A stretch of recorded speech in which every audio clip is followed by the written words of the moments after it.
माँ के बारे में कहा जाता है कि वो सबसे बड़ी योद्धा होती है। वास्तव में माँ एक योद्धा से कम भी नहीं होती है। मैं आपको एक कहानी सुनाने जा रहा हूँ और कहानी एक माँ और बेटे की है और कहानी अपने राजस्थान की है। ये कहानी है एक माँ बेटे की।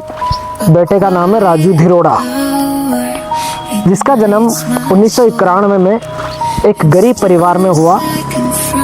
और गरीब परिवार, इतना गरीब परिवार था कि उनके लिए 2 वक्त की रोटी कमाना भी बहुत मुश्किल हुआ करता। हाल जिंदगी के अंदर उसके पिताजी को एक अजीब शौक था शराब पीने का। तो उसी शराब ने एक दिन उसके पिता की जिंदगी छीन ली। और जिस वक्त उसके पिताजी का देहांत हुआ, उस वक्त राजू धिरोड़ा की उम्र थी सिर्फ 4 साल। उसके 3 भाई बहन थे, राजू धिरोड़ा और उसकी 2 बहनें और एक भाई भी था। समस्या ये हुई, पिताजी की मौत के बाद राजू धिरोड़ा अपनी 2 छोटी बहनों के साथ और उसकी माँ और दादाजी एक परिवार में रह गए। दादाजी भी बूढ़े हो चुके थे।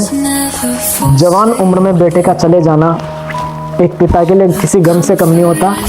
और उसी के गम में देखते ही देखते उनके दादाजी भी स्वर्गवासी हो गए।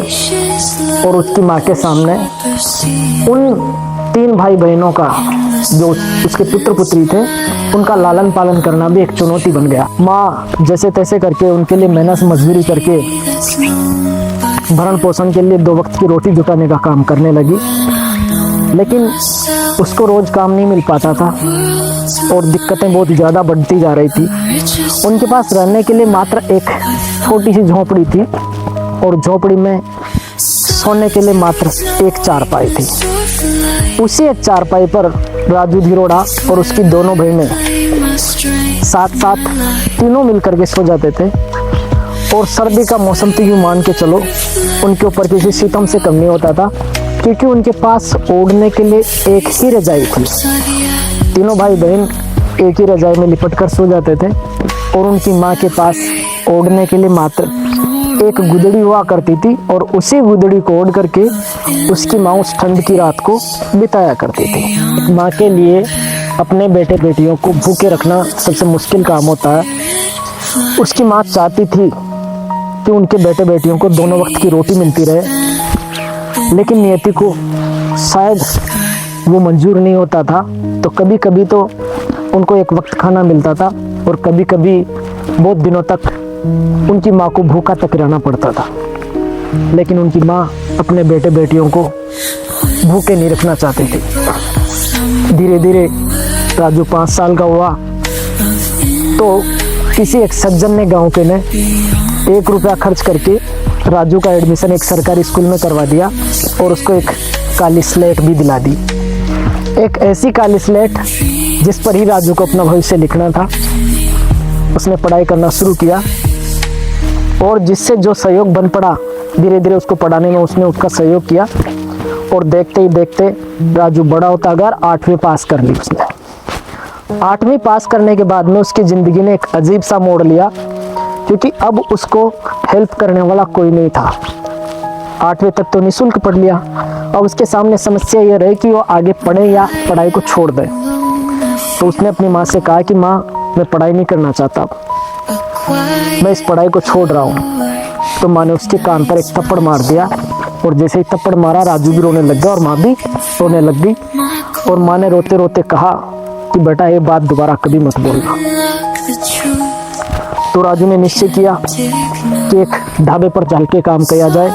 गर्मी की छुट्टियों में 2 महीने तक राजू ने एक ढाबे पर एक वेटर के रूप में काम किया। 600 रुपये महीने वेटर के रूप में उसको मिलते थे।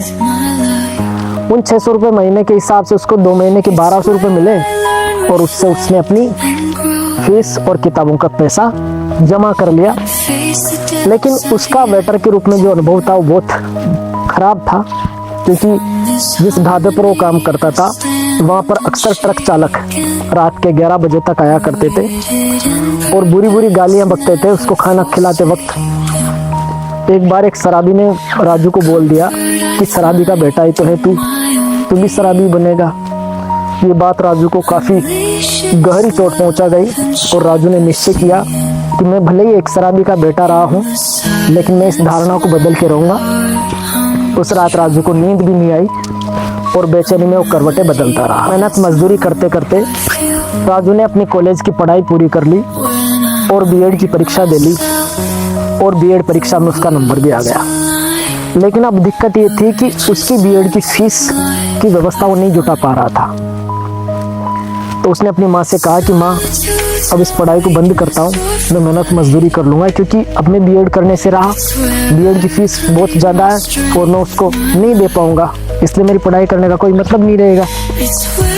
तो जब बीएड की फीस जमा करने की आखिरी तारीख थी, तो उस दिन उसके मामा जी ने राजू को ये बोला कि अगर तू 2 महीने में मुझे पैसे वापस लौटा दे तो मैं तेरी फीस जमा करवा देता हूँ। तो राजू ने हाँ कर दिया और मामा जी ने उसकी फीस जमा करवा दी। जैसे छात्रवृत्ति के पैसे मिले, राजू ने पैसे वापस दे दिए और अपनी बीएड उसने पूरी कर ली। बीएड पूरी करने के बाद उसका संघर्ष शुरू होता है, लेकिन वो एक रेलवे में गैंगमैन की नौकरी लग जाता है।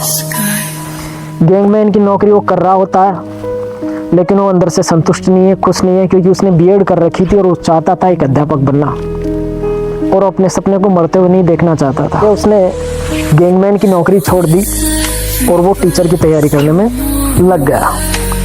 वो चाहता था जयपुर जाकर के कोचिंग करना, लेकिन उस समय उसके पास पैसे नहीं थे, तो वो अपनी माँ के पास जाकर के रोने लग गया।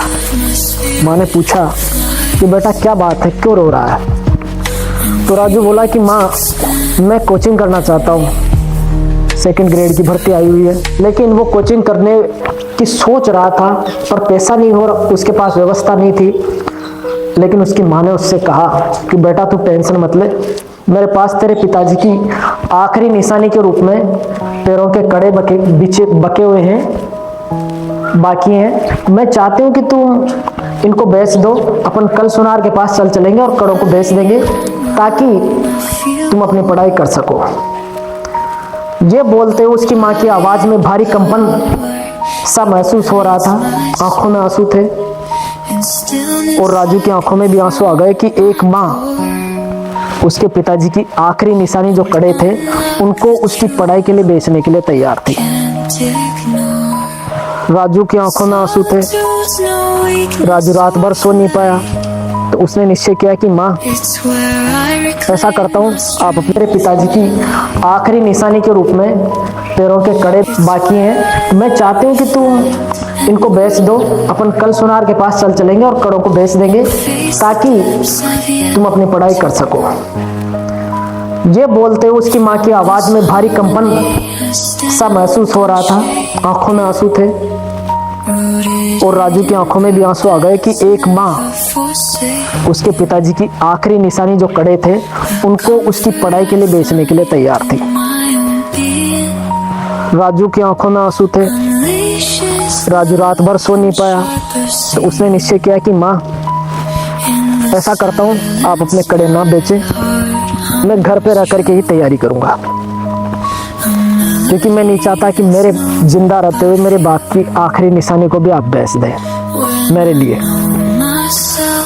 तो राजू घर रह करके पढ़ाई करने लगा। उसने दूसरे दिन अपने दोस्तों के पास जाकर के किताबें इकट्ठे करी। दोस्तों से उसने 2nd ग्रेड की पूरी किताबें ला करके घर पर तैयारी करना शुरू किया। रात के 3-3 बजे तक राजू घर की खाट पर बैठ करके मेहनत करता। इस उम्मीद के साथ वो चल रहा था कि मैं इस बार निश्चित रूप से सिलेक्शन लूंगा।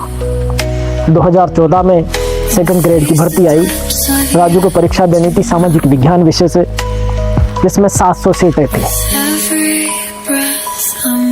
इन 700 सीटों के लिए बहुत मेहनत की जरूरत थी, क्योंकि 700 सीटें काफी कम होती है।